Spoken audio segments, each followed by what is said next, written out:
What's up everyone, it's the penultimate day of Christmas as the HOH in the Big Brother house, which means it's the penultimate day of Christmas songs on TV Talks with Tom. So without further ado, just hear those house guests bickering, fight, shout and arguing too.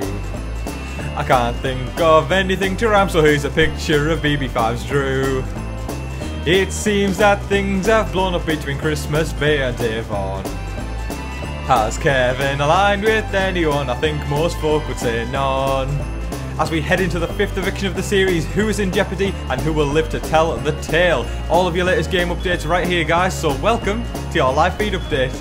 A conversation we saw between Danny and Nicole when everyone first woke up was who their targets would actually be. Danny was saying week after week after week now she's going for Tyler, with Tyler going for her, but she believes she has now squashed things with Tyler, and as a result she said if she wins HOH, she won't be putting up Tyler. And then Nicole said that she doesn't sort of want, she's not there to sort of be squashed by a frat, which is why, you know, there's only 4 girls left. They need to do something about it.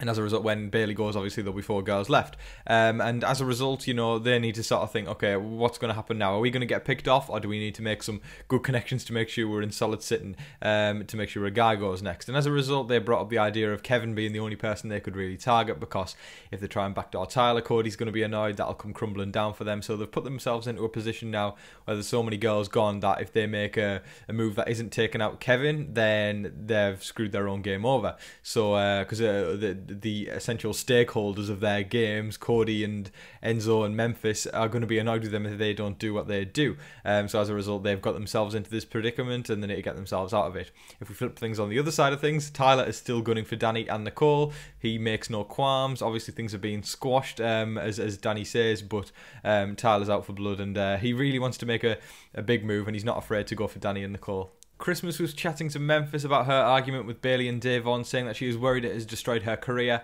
and life outside of the house. She obviously will not know the perception of what has happened within the house until she leaves, and she will go to the jury house first, or she will obviously make it to the finale night.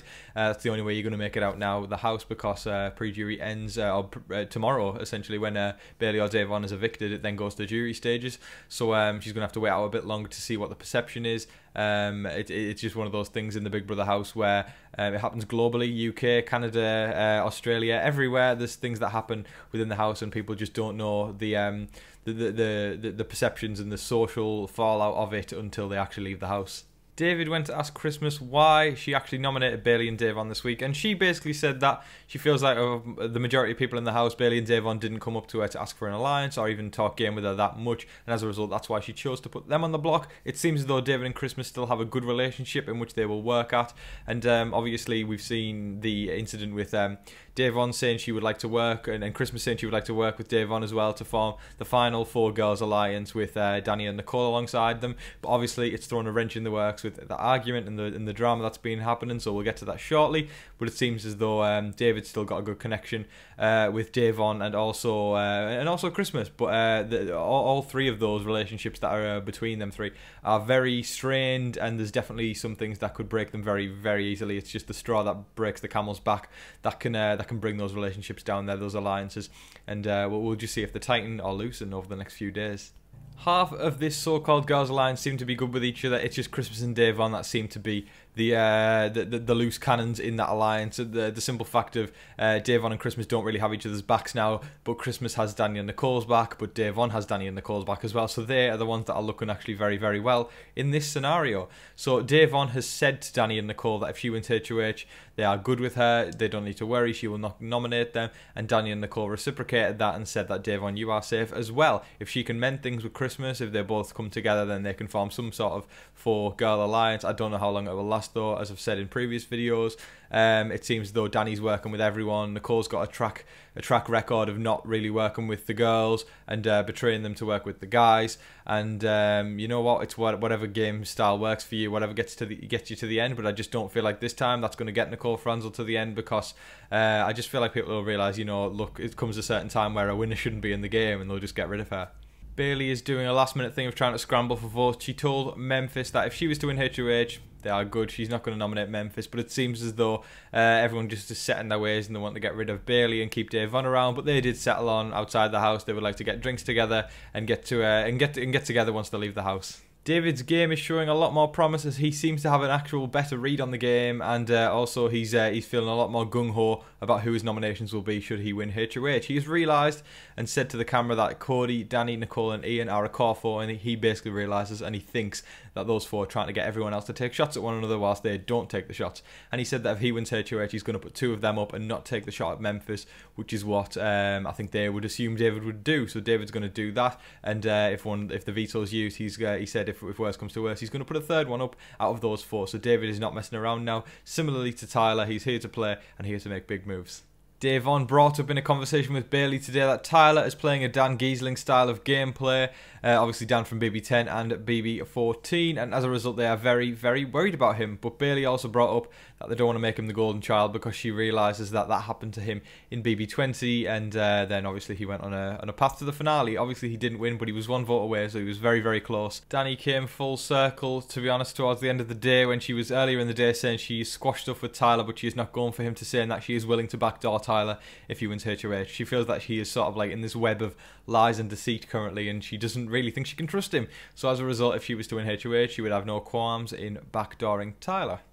Nicole asked Christmas if she would be willing to mend things with Da'Vonne for the sake of the four-girl alliance, and I believe that something probably will transpire where they'll sit down, have a conversation and go, look, yeah, we shouldn't have argued, all that sort of stuff, yada, yada, yada. Then before you know it, they'll be arguing again. And, you know, when you've had an argument to that scale and fallen out, it's just this big crack in the middle of an alliance. And they're going to struggle to actually make it to the final four together when, you know, Christmas is probably in better sitting with some of the guys. And same goes for Da'Vonne, rather than each other. You know, why are them two going to want to work with each other when they've got better allies on the guys' side? It's just... It's plain and simple, and I think they're going to struggle if they're going to try and make this four-girl alliance work, and I think it's pretty much over. Cody said that if he wins HOH to Enzo, he would like to see David or Kevin leave the house. He said if he wins HOH, he will put up a nomination, some sort of the two nominations he'll choose, or it will be a combination of the two that we just discussed there, David and Kevin, alongside Ian or Da'Vonne. He said that Da'Vonne will be the last person in that group he would like to target, though, because he feels like she could be beneficial by her targeting Christmas rather than Cody taking the shot. So it's always thinking ahead, thinking two steps ahead about not just who you're going to nominate, but the people who are your targets. How could they be beneficial to your game as well, so they can take a shot that you probably shouldn't, to sort of keep your game at bay, and also because sometimes taking the shot at the big target is beneficial to your game, but sometimes it can do damage because it can lead to a sour jura. At the end of the day, Cody received some unfortunate news that his grandfather had passed away. Obviously, it's a very tough time for Cody right now, so my condolences go out to Cody and Cody's family, and yeah, let's hope he feels better soon. To conclude the day, it seems as though Bayleigh is definitely heading home and Da'Vonne does have the votes to stay. We are still one day away from the eviction, so a lot can change in that time frame. But guys, in the comments, let me know who you think will be going home, who you want to go home, and who you want to win HOH tomorrow night. It's very exciting and a pivotal time when it hits jury, and things can, as Tyler said, you know, it can be a reset button essentially, not just a metaphorical reset button, you know, as the game sort of changes slightly, as you got to think and change up your style of gameplay when you send people to the jury house, because obviously you want them to vote you to win in the end to get the 500 Gs. But of course, guys, that's pretty much it, all the game updates from me today, and I do appreciate, as I always say, you all watching. It's overwhelming, the support, so thank you so much, and you are all legends, so thank you. Don't forget to like, share, comment and subscribe, and until your next live feed update, I've been your host Tom Vasey. Good night.